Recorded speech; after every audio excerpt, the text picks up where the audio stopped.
अस्सलाम वालेकुम। मोहम्मद अज़हर सिद्दीक अपने प्रोग्राम मैथ्स व्यूज़ के साथ हाजिर खिदमत है। आज हफ्ता है और आपको पता है कि अब अदालती हंगामा रही या मामला वो तो पीर को शुरू होने, लेकिन आज भी बहुत सी खबरें हैं जिसमें दो बहुत अहम है। नवाज शरीफ को बिलाखिर उसी नैब ने भर्ती का, यार खुदा रहा ना मजाक किया करें, वो कौन सी नैब, इनके लिए तो नैब ही कोई नहीं है, तो मजाक बनाया हुआ इन लोगों ने। जितनी नैब ने इस मुल्क की तबाही कर दी है, अब आकर शायद तारीख में ऐसी ना हुई हो। सिर्फ एक केस नजर आ रहा है उनको, इमरान खान का अपना अलकादर ट्रस्ट वाला, वो केस ही कोई नहीं है। यहां देखें यहाँ क्या हुआ है, आपको पता क्या हुआ है? चलिए पहले मैं बता देता हूँ आपको क्या हुआ है। Plot allotment reference Nawaz Sharif बरी और बदनीति की बुनियाद पर रेफरेंस बनाया था। नवाज शरीफ का प्लॉटों की लड़ाई में कोई रोल नहीं था, ना ही कानून के तहत केस बनता है। और राव अब्दुल जब्बार ने सुनने के बाद फैसला सुना दिया। अब हारे को पता है अब प्लॉटों का इतना बड़ा ग्वाल मंडी, पुलिस भर्तियां, एलडीए की तबाही के जिम्मेदार आज वो कपड़े झाड़े और चलते बने। यानी ये वो नैब है, ये जो नैब है कानून में तब्दीली। अब मैं माजरत मैंने आपको बता दिया था जो एजेंडा था, एजेंडा के तहत नैब में जो कानून में तरामीम की और फ़ायदा होगा। इमरान खान का केस बिल्कुल बनता ही नहीं है इस अगर बुनियाद पर आप आ जाए। दूसरा जो है शहबाज शरीफ के बेटों का वो मनी लॉन्ड्रिंग का केस चल रहा है अपना, उसमें बरी तो हो जानी है। मैं बता दूं, जब आप प्रोग्राम ये सुन रहे होंगे उस तक प्रोग्राम शायद फैसला भी आ गया हो कि आज ये सियासी बुनियादों पर लिखा गया है, कहानियाँ लिखी गई हैं, तार नकवी खिलाफ, यानी ये वो है जिसमें अरशद शरीफ का प्रोग्राम देख लें आप। इसमें मैं ज़्यादा बातों में नहीं जाऊँगा, मैं कोशिश करूँगा कि अरशद शरीफ के प्रोग्राम में वो वाले चंक जो है वो वीडियो यहाँ पर चला दूँ कि जहाँ इतने सबूत थे कि आप परेशान हो जाएं।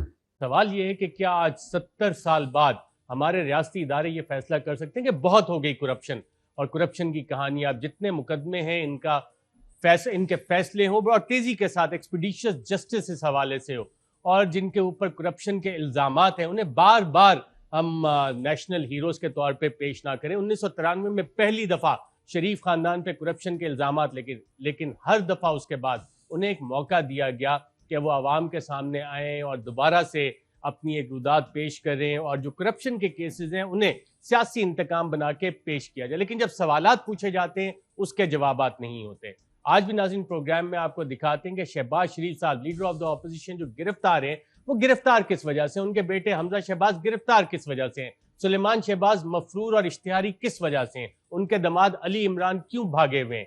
उसकी वजह यह है कि टीटीओ से पैसा आ रहा था, और जब सवाल पूछो कि ये कहाँ से आ रहा था पैसा, जस्टिफाई करें तो वो जस्टिफाई नहीं होता। आइए ये रिपोर्ट देखते हैं। ऑपोजिशन लीडर शहबाज शरीफ इस वक्त नैब की हिरासत में हैं। उनके साहबजादे हमजा शहबाज भी जेल में हैं, जबकि सुलेमान शहबाज, जो कि बकौल नैब जराए के सब टीटी स्कैंडल के मास्टरमाइंड थे, वो बरतानिया में मफरूर हैं और वालिद और भाई के जेल में होने के बावजूद वापस आने का नाम नहीं ले रहे। जहां शहबाज शरीफ का दावा है कि उन्होंने एक धेले की करप्शन नहीं की, वहीं नैब की रिपोर्ट के मुताबिक जाली टीटीओं के जरिए शहबाज शरीफ और उनके खानदान ने 2008 से 2014 तक 3.1 अरब रुपए हासिल किए, जबकि गुड नेचर कंपनी और यूनिटा स्टील नामी जाली फ्रंट कंपनियों के जरिए 2015 से 2018 तक 7 अरब रुपए, और निसार ट्रेडिंग और दीगर कंपनियों और बराह रास्त 738 मिलियन रुपए हासिल किया। यानी नैब के बकौल 10 अरब से जायद का मामला है, जिसका जवाब शहबाज शरीफ और उनके खानदान ने देना है। सिर्फ शहबाज शरीफ के खानदान के पास 14 कंपनियां हैं, जिनमें सबसे पुरानी रमजान शुगर मिल 1990 में और अल अरेबिया शुगर मिल 2016 में लगाई गई। शहबाज खानदान की इन 14 कंपनियों के असासाजात की कुल मालियत 37 अरब रुपए जाहिर की गई है। नैब रिपोर्ट के मुताबिक इन 14 कंपनियों के साथ 401 बैंक अकाउंट जुड़े हैं और इनका क्रेडिट टर्नओवर 506 अरब रुपया है। नैब इन 14 कंपनियों के अलावा मॉडल टाउन में वाक़े घर और दीगर घरों की भी तहकीकात कर रहा है कि वो किस तरह हासिल किए गए। नैब रिपोर्ट के मुताबिक शहबाज शरीफ खानदान के मुख्तलिफ लोगों को जाली टीटियां बरतानिया, मुत्तहिदा अरब इमारात और चंद दीगर ममालिक से भिजवाई गई। एमएनए बनने से पहले हमजा शहबाज को 25 जून 2007 से 12 फरवरी 2008 तक 25,71,333 डॉलर्स यानी 157 मिलियन रुपए टीटियों की शक्ल में मौसूल हुए। इससे पहले 2005 में भी हमजा शहबाज को 24 मिलियन रुपए 5 जाली टीटियों की शक्ल में मौसूल हुए। नैब रिपोर्ट के मुताबिक 2005 से 2008 तक 25 टीटियां हमजा शहबाज ने अपनी आमदनी के गोशवारों में जाहिर नहीं की, मगर कारोबार में इसका हिस्सा देखा जाए तो 95% रकम इन्हीं टीटियों से ही आई।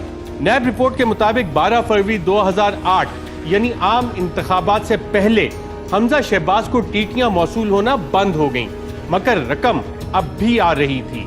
तो ये रकम मौसूल किसको हो रही थी? नैब रिपोर्ट के मुताबिक अब ये रकम खानदान के दीगर अफराद के नाम आना शुरू हो गई थी। नैब के मुताबिक शहबाज शरीफ के दूसरे साहबजादे सुलेमान शहबाज के असासाजात, जो कि 2003 में 20,000 रुपए थे, वो अचानक ही 2008 में 170.8 मिलियन रुपए हो गए। नैब रिपोर्ट इस 8,500 गुना इजाफे को भी टीटी की करामात गर्दानती है। नैब रिपोर्ट के मुताबिक सुलेमान शहबाज को 2005 से 2009 तक 37 जाली टीटियां मौसूल हुई और ये कुल रकम थी तकरीबन $40 लाख यानी 267 मिलियन रुपए। नैब रिपोर्ट के मुताबिक 2009 के बाद सुलेमान शहबाज के असासाजात में इजाफे को भी टीटी का पैसा ही करार देती है। वो किस तरह? एक तो 27 टीटियां जो कि नैब के मुताबिक कारोबार में सरमायाकारी के गर्ज से आई।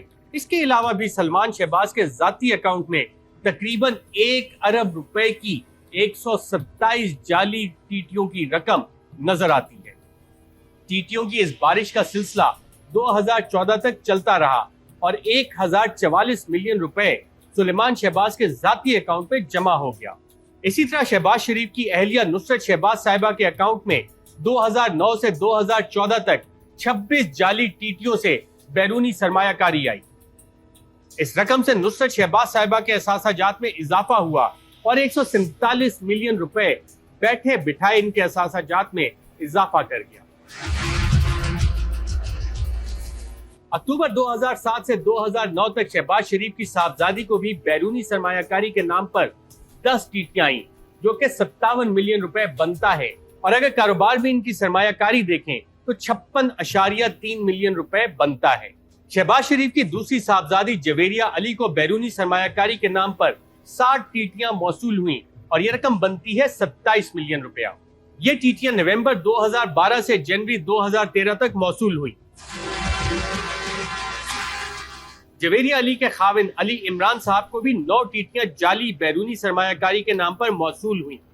उनकी कुल रकम बनती है 120 मिलियन रुपया। कुल मिलाकर जवेरिया और अली इमरान साहब ने 147 मिलियन रुपया जाली सरमायाकारी के नाम पर हासिल किया। नैब रिपोर्ट के मुताबिक इस तमाम गोरख धंधे के माई बाप और गॉडफादर शहबाज शरीफ साहब थे, क्योंकि ये तमाम रकम घूम घाम कर बिल आखिर शहबाज शरीफ के कारोबार में और उनके खर्चों के लिए इस्तेमाल होती।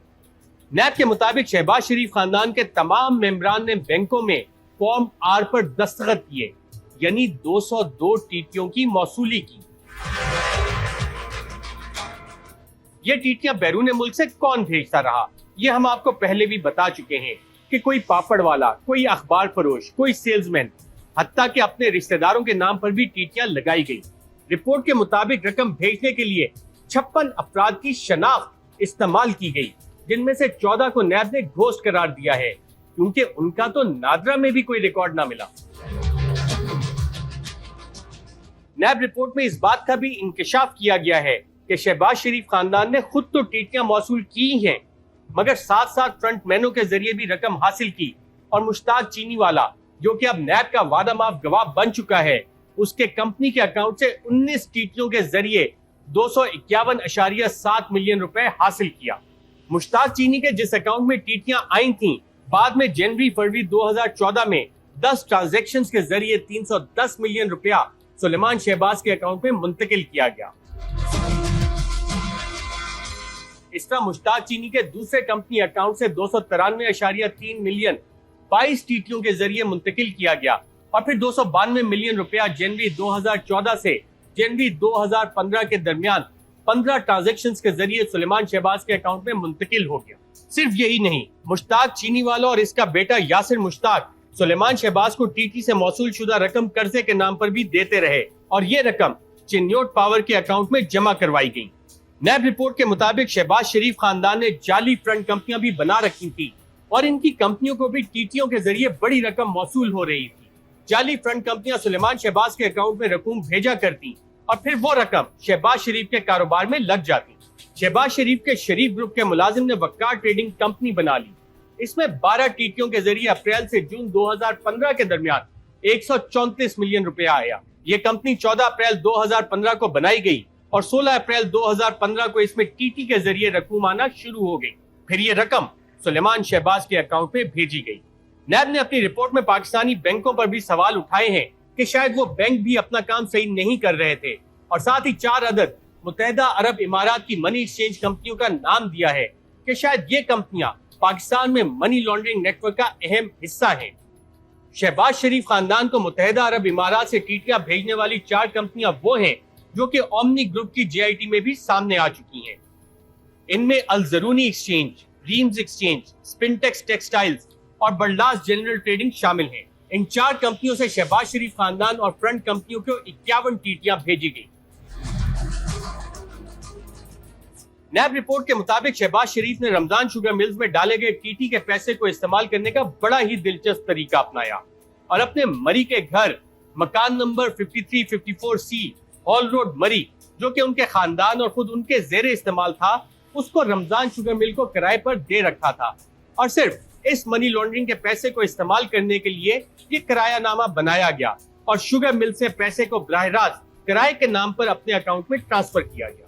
नैब रिपोर्ट के मुताबिक शहबाज शरीफ के खानदान की कंपनियों ने सालाना 65 मिलियन मुनाफा कागजात पर दिखाया, जबकि उनके अकाउंट में 429 अरब रुपए का टर्नओवर नजर आ रहा है। नैब ने 7 ऐसी कंपनियों का भी सुराग लगाया है जो या तो शहबाज शरीफ के मुलाजमीन या फ्रंटमैन चला रहे थे, उनका कोई कारोबार नहीं था और सिर्फ मनी लॉन्ड्रिंग के लिए इस्तेमाल की गई। इनमें से good nature trading company Shahbaz Sharif के सियासी मुशीरान निसार गिल और अली अहमद खान चला रहे थे। दूसरी कंपनी यूनिटा स्टील में भी यही दोनों अफराद मुलव्विस थे। शहबाज शरीफ के जाती इस्तेमाल के लिए रकूम भी इन फ्रंट कंपनियों से आया करती थी।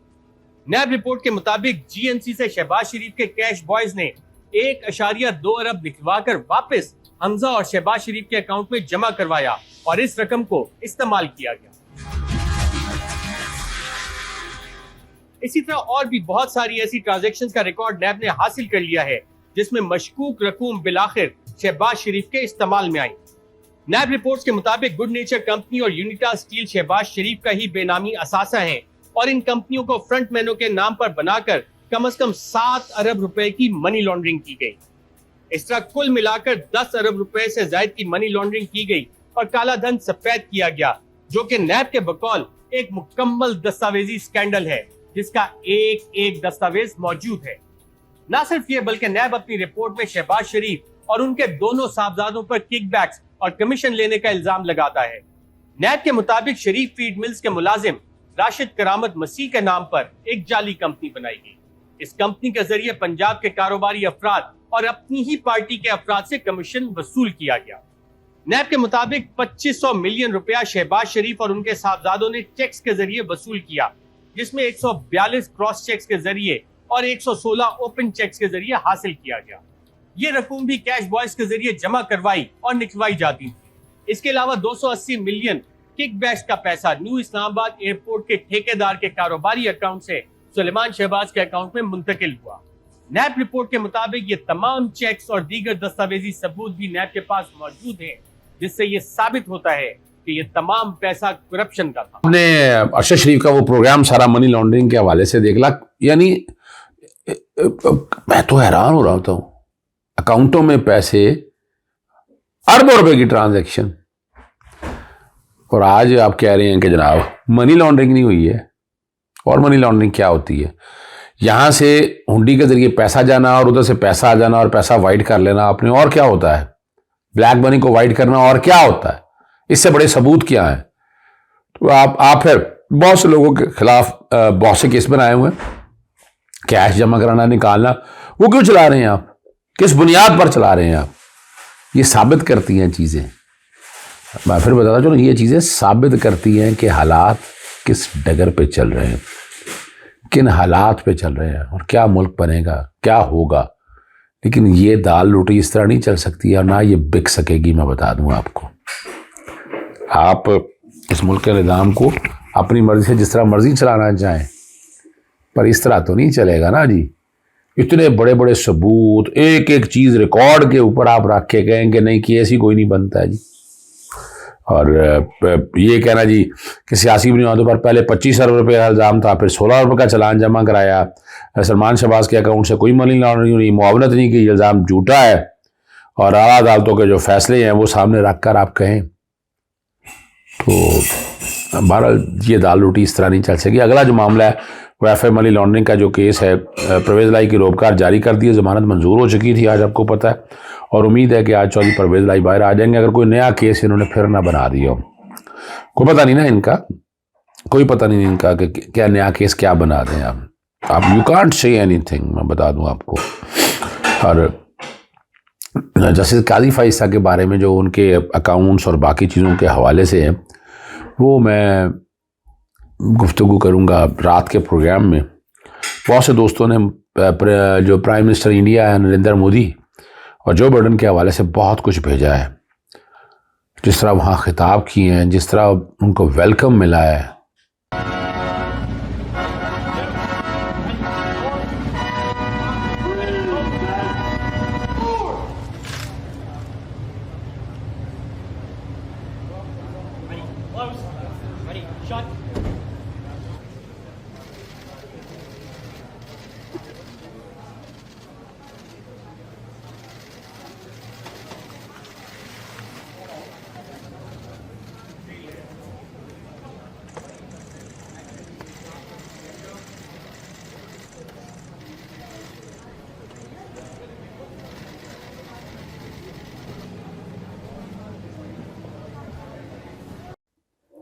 آپ یہاں سے اندازہ لگانا، دوسری طرف ہمارا وہ دیکھ لیں، آموں والا وزیر، لوگ کہتے ہیں آموں والا وزیر اعظم، اور دوسری طرف یہ دیکھ لیں، یعنی وہ کسی جگہ کانفرنس میں بیٹھا ہوا ہے، جس طرح بیٹھ کر پتہ ہی کوئی نہیں ہے، نہ تمیز ہے، نہ کوئی نالج ہے، نہ کوئی آتا ہے نہ جاتا ہے.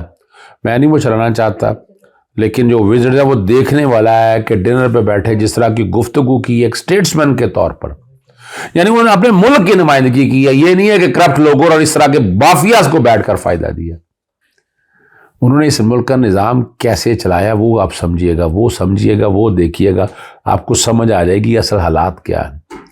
ہمیں اسٹیٹسمین کی ضرورت ہے جو اس ملک کو، یعنی دیکھیں دن رات کی دال روٹی تو چل جاتی ہے، آسائشیں آرائشیں. میری بھی عمر کو 54 سال کے قریب ہوگی، وقت گزر ہی گیا نا جی، پتہ بھی نہیں چلا وقت گزر گیا. رب پاک نے ہر طرح سے آسانی رکھی. یہ ہیں وہ ریکارڈ پہ چیزیں جو ہیں جو آپ سمجھ سکتے ہیں. تو آخر میں آپ کو میں جو لے کے چلتا ہوں چیف جسٹس عمر عطا بندیال صاحب کا SCCP سیمینار پہ خطاب ہے ان کا. سپریم کورٹ میں ہم قانون کے مطابق فیصلہ کرتے ہیں. قانون کی تشریح کے حوالے سے تنازع جنم لیتا ہے. تنازع کے حل کے لیے قانونی ماہرین کی خدمت لینی چاہیے. عدالتی قوانین پہلوؤں سے متعلقہ فیصلہ کریں. عدالتوں میں اپنے اختیارات کا استعمال بہت انداز میں کرتے ہیں. ججز وقت کے ساتھ میچیور ہوتے ہیں. ہائی کورٹ میں کیپیسٹی کے مسائل جو ہے نا وہ درپیش ہیں جی. اور مصنوعی ذہانت کے شعبہ میں ماہر نہیں ہوں. جسٹس عمر عطا بندیال نے کہا ملک میں کاروبار کی ترقی کے لیے اس تقریب کا انعقاد کیا گیا. سپریم کورٹ میں صرف قانون کی عملداری کی بات ہوتی ہے. قانون کی بار بار تشریح کی وجہ سے تنازع جنم لیتے ہیں اور یہاں ایک ہی قانون کی 2 تشریحیں مسائل پیدا کرتی ہیں. ججز آسانی سے مارکیٹ میں میسر نہیں اور کئی امتحانات دینے پڑتے ہیں. ٹرائبیونل کے نہ بننے سے عدالتوں پر بوجھ میں اضافہ ہوتا ہے. جو بھی ریگولیٹر ہو اس کو ایک ٹرائبیونل بنانا چاہیے. سروس کے معاملات سروس ٹرائبیونل بنے ہوئے ہیں. قانون کا سوال ہے ہو یا پھر عوامی اہمیت کے معاملات کو دیکھتے ہیں. اور اگر بزنس کو اٹھانا ہے تو بزنس مین کو سرپرائز نہ دیں، یہ بات ہے نا. سازگار ماحول دیں، اجارہ داری ختم کریں. سرمایہ کو لیول پلینگ فیلڈ ہے. ہمارے یہاں سیاستدان لیول پلینگ فیلڈ مانگتے ہیں. تمام اداروں میں آپ کو شفافیت کے ساتھ کام کرنا ہوگا. اور یہ جو ساری باتیں ہیں نا یہاں چیف صاحب نے یہاں پر بڑی زبردست کاروبار کے مواقع اور صنعتی ترقی سے ملکی ترقی ممکن ہے. آئین کا آرٹیکل 25 منصفانہ وسائل کی تقسیم کا ہے. سبسڈی سے متعلق چیف جسٹس نے کہا ہے کہ ہر شعبہ سبسڈی مانگ رہا ہے. سبسڈی حکومت دیتی ہے. سپریم کورٹ صرف یہ دیکھ سکتی ہے کہ یہ سبسڈی بلا امتیاز ہے یا نہیں. ٹیکس اور کسٹم ڈیوٹی لگائی جاتی ہے اور لوگوں کو پتہ نہیں ہوتا. حکومت کو چاہیے کاروباری مشاورت سے معاملات چلائے. اب یہ اور الیکشن کمیشن آف پاکستان ایک آئینی ادارہ ہے اور supreme court of Pakistan support کرتا ہے. اب یہ اور جس طرح آڈیٹر جنرل کے حوالے سے بھی انہوں نے بتایا کہ یہ بھی ایک آئینی ادارہ ہے. یہ وہ ساری چیزیں ہیں جو رکھی ہیں انہوں نے قوم کے سامنے. آخر میں نا مظہر عباس صاحب کا وہ پروگرام پورا دیکھنے والا ہے, میں پھر کسی وقت پورا کہوں گا, لیکن ان کے آخر کے جو حصے ہیں نا جہاں کہ عدالتیں کھڑی ہیں اس وقت, وہ آپ کو وضاحت دے دیں گی. پاکستان کی سیاست میں میری نظر میں سب سے بڑی تبدیلی 2006 میں تھی, اور وہ تھی میثاق جمہوریت, جہاں وہ دونوں پولیٹیشن جو سالہ سال سے ایک دوسرے کے خلاف لڑ رہے تھے, انہوں نے اس پر دستخط کرنے سے پہلے یہ اعتراف کیا کہ ہم دونوں ایک دوسرے کے خلاف استعمال ہوئے, ہم دونوں کو اسٹیبلشمنٹ نے استعمال کیا.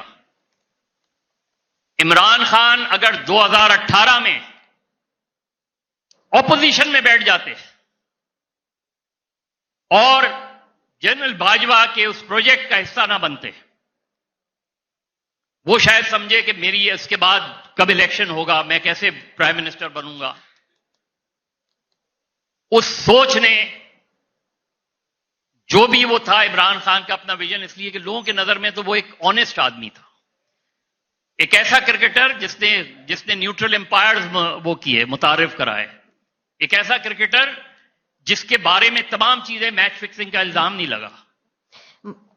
تو وہ جو چیز تھی, اس نے یوتھ کو, اس نے ان خاندانوں کو جو کبھی پولنگ اسٹیشن تک نہیں جاتے تھے, وہ لے کے گیا ان کو. میرے نظر میں جو یہ سیٹ بیک ہے 2018 کا پروجیکٹ اور 2022 کا پروجیکٹ, سوائے شخصیت بدلنے کے اور کیا بدلا ہے؟ آپ نے پہلے لوگوں سے کہا کہ یہ کرپٹ ہیں, اور اب آپ کہہ رہے ہیں کہ یہ کرپٹ ہے. جب تک پروجیکٹ اسٹیبلشمنٹ پاکستان کی سیاست میں بند نہیں ہوگا, یہ تبدیلیاں آتی رہیں گی. اس لیے ہم شخصیت کو تنقید کا نشانہ بناتے ہیں, ہم شخصیت کے پیچھے چلے جاتے ہیں, اس کا رومانس اوپر لے آتے ہیں, اس کا رومانس ختم کر دیتے ہیں. جو یہ سارے کھیل رہے ہوتے ہیں روزانہ شام کو ایک چیس بورڈ بچھا کر, جب تک آج کیوں ایک چیز انسرٹنٹی کیوں پھیل رہی ہے؟ اس لیے کہ آج پہلی مرتبہ میں نظر آ رہا ہے کہ اسٹیبلشمنٹ اور حکومت ایک ساتھ کہیں کھڑی نظر آتی ہے, اور جوڈیشری اور اپوزیشن ساتھ میں, جو کہ ماضی میں نہیں ہوا. یعنی یہ جو پروجیکٹ ہے نا میثاق جمہوریت والا, وہ ناکام ہو گیا. اور کنہوں نے کیا یہ جب میں ڈیٹیل میں بتاؤں گا آپ کو, پھر میں جو کہ اس پر وقت میں عدالتی باتیں کرنا چاہتا ہوں, ہو سکتا ہے میں کل اس پہ آپ سے تفصیلی بات کروں کہ آپ کی اس ملک میں اسٹیبلشمنٹ کا کیا رول ہے, اسٹیبلشمنٹ نے کس طرح یعنی جہاں کچھ بہتریاں کی ہیں وہ ناکامیاں بہت ہیں, اور تقریباً ہر سیاسی پروجیکٹ ان کا ناکام ہوا ہے. اس نے ملک کے لیے کوئی اچھے نتائج نہیں چھوڑے ہیں.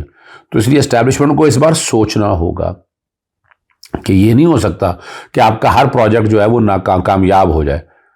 اور یہ عمران خان کے بارے میں خاص طور پر انہیں سوچنا ہے کہ یہ پروجیکٹ بڑے دھیان سے چلانا پڑے گا انہیں. عمران کو اس طرح آپ کارنر نہیں کر سکتے. میثاق پاکستان کی بات کریں, پاکستان کو آگے لے کے آئے. پاکستان جب آگے آئے گا تو ملک آگے جائے گا. اجازت چاہتا ہوں. السلام علیکم, اللہ حافظ. پاکستان زندہ باد.